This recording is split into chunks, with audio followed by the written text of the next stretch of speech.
motivé votre participation à l'atelier? Alors, c'est surtout les problèmes de mémoire dont je me suis rendu compte au quotidien. Mes proches aussi m'ont fait le retour de ces problèmes de mémoire, notamment, par exemple, ça a commencé surtout avec des échanges de mots. Donc, forcément, au début, c'était cocasse. Par exemple, me demander ce que j'avais mangé au lieu de dire j'ai mangé un steak haché, par exemple, je disais que j'avais mangé un cochon d'Inde. Mais je m'en rendais pas compte. C'est quand les gens me répétaient, je disais mais non, c'est pas ça. Enfin, j'ai pas dit ça. Et au fur et à mesure, je me suis rendu compte des choses, que ça s'est amplifié et que ça m'a vraiment handicapée dans mon quotidien. Des choses vraiment toutes bêtes, par exemple, quelqu'un qui vient boire un café chez moi, j'oublie qu'elle est là. Le temps de préparer le café, en fait, j'oublie la présence de la personne. Et je me suis sentie devenir bête. Et ça a commencé à m'inquiéter parce qu'en fait, je voyais pas d'amélioration. Donc j'en ai parlé à ma cancérologue qui du coup m'a proposé de participer à cet atelier sur la mémoire et neuropsychologie. D'accord. Et comment ça se passe? Du coup, l'atelier, en fait, il y a eu dans un premier temps un bilan qui a été fait avec Madame Capel. Où elle nous a posé des questions.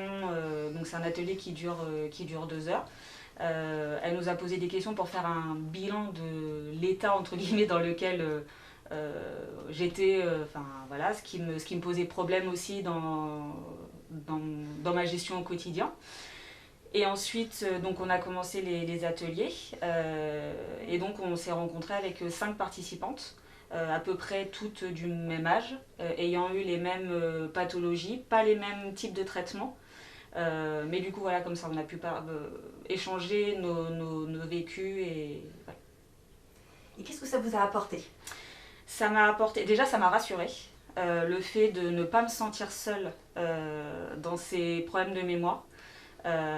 Et puis forcément, on a échangé aussi avec les autres participantes sur nos cancers, notre état actuel, ce par quoi on était passé, notre vécu, et voilà. Et ça m'a rassurée de me dire que en fait, c'était pas quelque chose d'anormal. Les ateliers et les exercices qu'on fait avec Madame Capel en fait m'a permis au quotidien en fait de me remettre en fait sur des moyens mémotechniques pour me rappeler de certaines choses et pour aider notamment sur les exercices pour me concentrer des moyens mémotechniques vraiment pour aider à travailler ma mémoire. Est-ce que vous avez quelque chose à ajouter? Je suis vraiment très contente d'avoir fait cet atelier parce que je trouve quand même qu'il y a un mieux. Déjà, le fait que ça m'ait rassurée, déjà, j'ai l'impression vraiment que ça m'a enlevé un poids vraiment très important.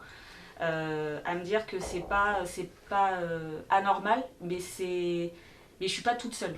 Je suis pas toute seule, il y a d'autres patientes qui sont dans le même cas que moi et que ça va revenir, il faut juste prendre le temps aussi. Donc ça déjà, le fait d'échanger avec Madame Capel et avec les autres patientes, déjà ça aide. Et le fait qu'on nous donne des moyens mémotechniques pour nous aider, moi personnellement aussi ça m'a rassurée sur les choses aussi que je connais. C'est-à-dire que je n'ai pas complètement perdu la mémoire. Forcément, on met toujours en avant les choses qu'on a oubliées, mais on a tendance aussi à oublier les choses qu'on sait. Et via les exercices qu'on doit faire quotidiennement, je me suis rendu compte que j'étais pas devenue bête et qu'il y a des choses que je sais. Et ça a mis en avant aussi ces choses que je sais. Ça m'a redonné un peu confiance en moi aussi. Ça aide aussi à redonner de la confiance en moi.